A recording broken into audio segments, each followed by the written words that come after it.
how's it going? This is Kuya Reviewer coming at you with another movie review. This time it's going to be on Suicide Squad. Yeah, it was actually a really good movie, and spoiler alert, if you don't want to get spoiled, go to a different video, because this one's going to have some spoilers in it. But yeah, let's go ahead and get down to it.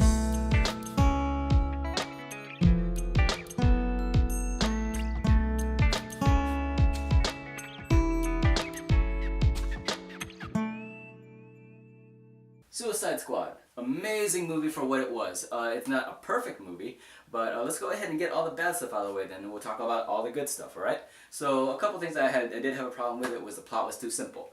Viola Davis portrayed Amanda Waller, which is an amazing performance by Viola Davis. Amanda Waller, if you know her, she's a badass bitch in the DC universe, so I'm glad we're going to see more of her. Hopefully we'll see more of her. But she basically assembles a task force X, known as the Suicide Squad, with these crazy loony villains that you find in the DC universe to combat against metahuman terrorists. So her point of making this crew was, if there was a terrorist such as Superman to come here and terrorize the whole entire nation, we could use Task Force X to go get them, because there are also a bunch of crazy metahumans, and then, you know, destroy the threat. Now if they happen, and they'll do it covertly, and if something happens and they try to betray us, we throw them under the bus and chop their heads off. A great premise, you know. I loved how they went about it. That's how the comics was, and that's how the movie should be.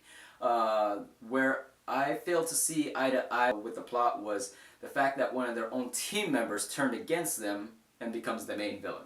I didn't like that. Off with their heads! I wish they had an outside force that actually, you know, came in and, you know, gave them more due justice as the Suicide Squad than having their own teammate.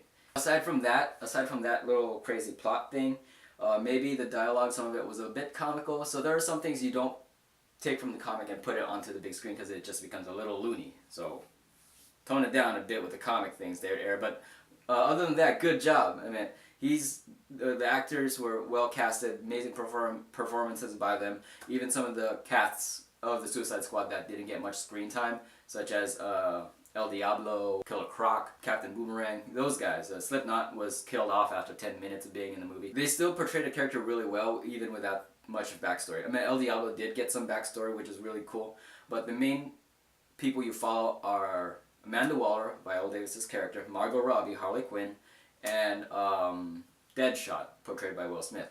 At first, I was like, Will Smith as Deadshot, I can't really see it, because he could either be really too funny or too over the top, like Pursuit of Happiness. So it was either that or Fresh Prince. But he blew me away. I have to say, Will Smith blew me away in his performance. He was lovable. I felt for the character. I got invested into these characters, you know, and I want to see more of them. I loved how Jared Leto was portrayed in this movie, because I'm very open-minded to a new Joker.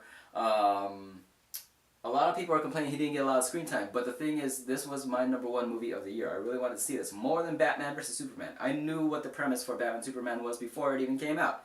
Batman, Superman, they fight, and then they get along, and then they fight a big baddie. This one, no one's ever thought of an idea of having villains going against villains.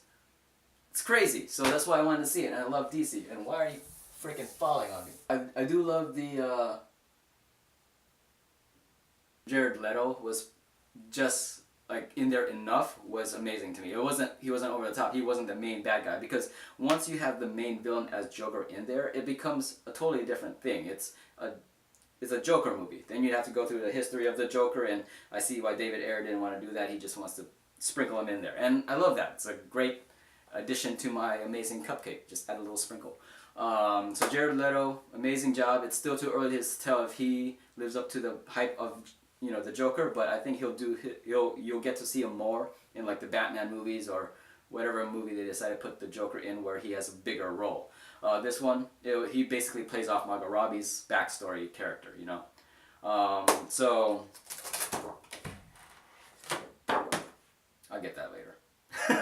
Anyways, yeah, so casting was great. Performances was great. Well, I gotta mention this. I love Katana. Oh, she's one of my favorite DC characters of all time. I have comic books of her when, you know, when they did the whole New 52 thing and they had her comic, and I just love her. And I followed her from like the Outsiders comic book. I love the Outsiders comic book. So she's technically not a villain in this movie, and I loved how they portrayed that, because at first I was like, why is Katana in there? She is not a Suicide Squad member. She is not a villain. But I wish I did see more backstory of Katana, just because I love that character. She did an amazing performance.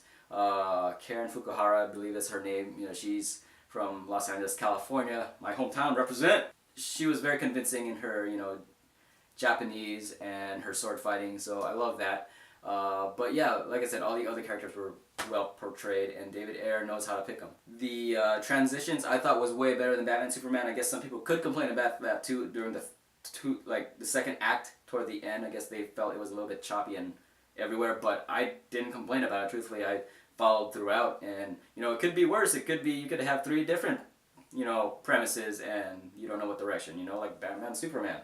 But I'm glad they didn't do that. They stuck with a single point A to point B scheme. You know, here's this group, here's what you need to fight, go get them.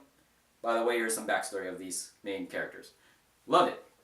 It delivered for me, and it's something that, you know, it's something that DC should continue doing in this kind of movie, because it was really, really good. This movie had some, you know, it wasn't the perfect movie, but it felt like a comic book movie. It really felt like you were watching something that's not Marvel, but it still has that comic book feel to it. So David Ayer was definitely going in the right direction with this movie. Don't listen to those critics, don't listen to those negative reviews. Go see the movie for yourself before you go see it. And I know I'm a big, huge DC fanboy, but like I said, I'm telling you the truth. I saw this movie and I had fun watching it, and you're going to have fun watching it. If you love these characters, if you want to see the Joker, even though it's not a big casting performance by Jared Leto, if you want to see a new Joker, if you want to see Harley Quinn on the big screen for the first time, if you want to see all these other crazy, amazing DC characters on the big screen, go see the movie. You'll enjoy yourself. This has been my short review for Suicide Squad. Hopefully you guys liked it and enjoyed it. Rate, comment, subscribe, and I'll see you in the next one.